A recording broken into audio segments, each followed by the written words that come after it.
여러분은 말을 함부로 하지 말아야 합니다. 왜냐면요, 나는 아무렇게나 내뱉은 말이 상대방에게 굉장한 상처를 줄 때가 많습니다.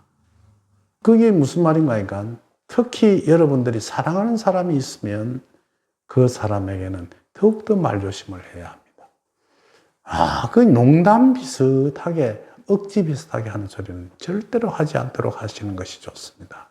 그리고 흔히들 우리 막말이라고 하는데, 말을 함부로 하는 것은 그 굉장히 나쁜 일입니다. 그걸 불경에서는 구업을 쌓는다고 하는데, 그래서 팔정도에도 정언이라는 것이 있습니다. 바른 말을 하라 하는 이야기가 있죠. 이런 이야기가 있거든요. 선생님은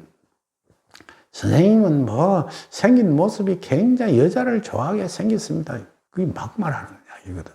농담 비슷하게 상대방에게 쿠사리를 주는 일은 절대로 삼가해야 합니다. 그걸 안 해야 합니다. 그리고 될 수 있으면 말을 많이 하는 것보다는 많이 듣는 것을 중심으로 삼아야 합니다. 이 천냥빛을 말 한마디로 갚는다는 말이 있거든요. 좋은 말을 하는 가운데 여러분들은 언제든지 행운과 덕망이 따르기 마련이거든요. 역경의 두 번째 구절이 상생이라는 말이 있습니다. 서로 상생하면, 서로 생해주면 친구도 얻고 재물도 얻으나 상극하면 돈도 없어지고 덕망도 없어지느니라 하는 것이 두 번째 이야기입니다. 그럼 상극과 상생은 어디에서 있느냐 하면 말에 서 있습니다. 상생이라 해서 뭘 사주고 먹이주고 하는 것이 아니고, 응원해주고 기뻐하게 좋은 이야기를 해서 상대방에게 행복하게 해주고 하는 것이 바로 상생이고, 막 아무렇게나 이야기하고 공격적인 이야기를 하고 살벌하게 하고 상대를 폄훼하고 깎아내리고 하는 것은 상극이라고 하는 법입니다. 상생상극이 전부 말에서 나오는 것입니다. 사람이 몸과 몸을 부딪히며 싸우는 것이 상극이 아니고, 서로 좋아하면서 껴안는 것이 상생이 아닙니다. 그 말의 행동에 따라서 상생이 되기도 하고 상극이 되기도 하죠. 말을 잘못해서 아주 원수가 되는 법도 있고, 말을 잘해서 서로 좋은 벗이 되는 것도 있는 법입니다.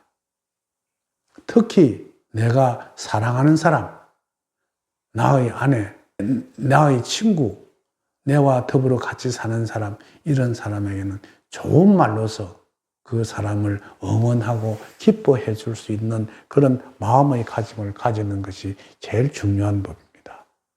특히 자식들한테는 그게 더 심합니다.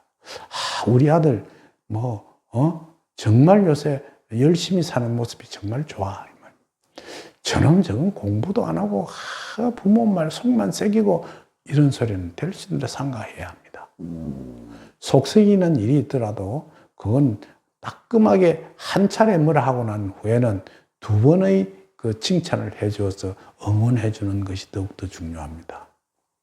그런 속에 서로 간의 유대도 좋아지고 더 행복해지는 법이거든요. 때로는 상극이 필요하기도 합니다.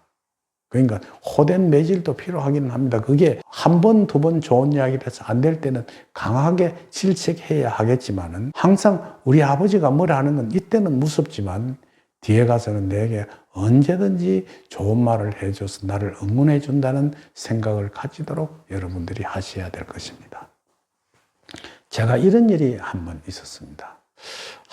아주 친하게 지냈던 친구인데 어느 날 갑자기 이 친구 소식이 없어. 나는 이유를 모르겠단 말이에요. 그래서 한 3개월 후에 만났는데도 애가 말을 안 하고 그냥 헤어졌어. 그런데 언제든 그 친구하고 또 친한 사람이 있거든요. 그래, 그 애를 만나가지고 무슨 말을 물어보면 말을 안 하려고 그래. 그래서 내가 사실은 여러 가지 술도 한잔하고 커피도 한잔하고 뭐 때문에 그런다 하니까, 네가 이러이러한 이야기를 했지 하는데 나는 생각이 없었어. 그게 기억이 안 나. 근데 그 이야기를 그 애가 듣고 난 후부터 내게 딱 절교를 해버리는 현상을 봤습니다. 얼마나 말을 조심해야 합니까? 그리고 이런 게 있거든요. 상대가 미련한 친구가 있습니다. 정말 미련받게 생긴 것도 그렇고 하는 행동도 그런데, 야, 너 정말 미련스러워. 정말 아야가 왜 그래? 이런 소리 하면 그 친구는 큰 상처를 입는다고요. 그 사람이, 그러니까 못난 애를 보고 참 못생겼어 하면 그 듣기가 얼마나 좀 싫은지 모릅니다. 그러니까 그 사람이 가지고 있는 나쁜 점을 직접 공격하는 것, 이게 굉장히 나쁜 일이에요. 아, 저 친구 저건 말이야. 마누라 말이라고 막 꼼짝도 못하고 막 절절매 하는 소리. 그렇게 절절매면서도 속으로는 내가 이래서는 안 되는데 하는 생각을 하는데, 친구란 놈이 그 소리를 해놓으면 막 그게 얼마나 듣기 싫겠습니까? 그걸 아름답게 충고해 주셔야 돼요. 야, 요새 자네 마누라가 뭐 자네한테 뭘 하나? 이러면, 내가 요새 그 마누라가 내보고 막 이렇게 이혼하자고 달라드는 바람에 내가 정신이 없어. 이러거든. 그러면 정말 그래서는 안 되는 일인데, 자네가 무슨 잘못난 일이 있는가 차차죽 물어보고 난 후에 따뜻하게 대해주셔야 돼요. 그렇게 위축되어 있을 때도, 위축되어 있을 때일 만큼 따뜻한 말로 그렇게 해줘야 되는 법이거든요. 부부간이 살아가면서요, 대체 갱년기가 도래하게 되면 부부가 이혼을 하려고 마음을 많이 먹습니다. 왜냐하면 그 전에 갱년기가 오기 전까지는 서로 좋은 줄 나쁜 줄 모르고 막 싸우다가도 하룻밤 자고 나면 그 다음날 웃고 또 지나고 이러는데, 갱년기가 오면 그때부터 여자는 남성화되기 시작을 해요. 그 갱년기를 보는 순간 남자는 어떻게 되냐면 남자가 여성화되기 시작을 한다고요. 그러면서 막 그냥 건들기만 하면 싸움이 일어날 것 같은 살벌한 형태로 가다가 남자가 말 한마디 잘못하면 그때는 폭발을 하면서 이혼이라는 소리까지 나오게 되고 이런 현상이 일어나거든요. 그러니까 그러한 위험한 상태가 있을 때는 좋은 말을 하는 것보다는 말을 하지 않는 것이 더 좋습니다. 그리고 말을 하지 않더라도 항상 인상 쓰지 않도록 해야 됩니다. 그러니까 말을 하지 않아도 얼굴이 말을 전달하는 법이거든요. 여러분 중에 갑작스럽게 내게 절교하는 친구가 있으면 틀림없이 여러분이 모르는 사이에 무슨 소리를 한 것이 그 사람의 감정을 크게 건드렸다고 생각하시면 됩니다.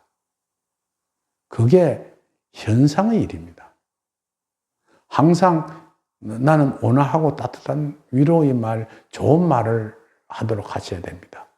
그런데 주의해야 할 것은요, 그 사람과 내가 같은 사업을 할 때는 정확한 이야기를 하셔야 됩니다. 그래, 네 말이 옳아, 무슨 이런 소리를 계속해서 하면 안 된다고요. 그거는 그 사람과는 비즈니스 관계에 있어서는 확실한 선을 그어두셔야 됩니다. 네가 내 무슨 일을 하는데 이래도 좋다고 했잖아. 이런 식으로 이야기하면 그 뒤에는 감당을 못하는 법이에요. 그래서 동업자 간의 이야기는, 그 대화는 될 수 있는 말을 작게 해야 합니다. 그리고 그 사업에 관한 이야기는 확실한 어떤 팩트에 의해서 말을 하게 해야 하는 것이거든요. 그래서 언행이라는 것이 얼마나 중요한지 모릅니다. 여러분은 그러한 점을 잘 생각해서 오늘도 내가 말 실수는 없었는지 하루 자주 자신을 돌아보면서 세상을 살아가는 지혜를 가지시기를 바랍니다.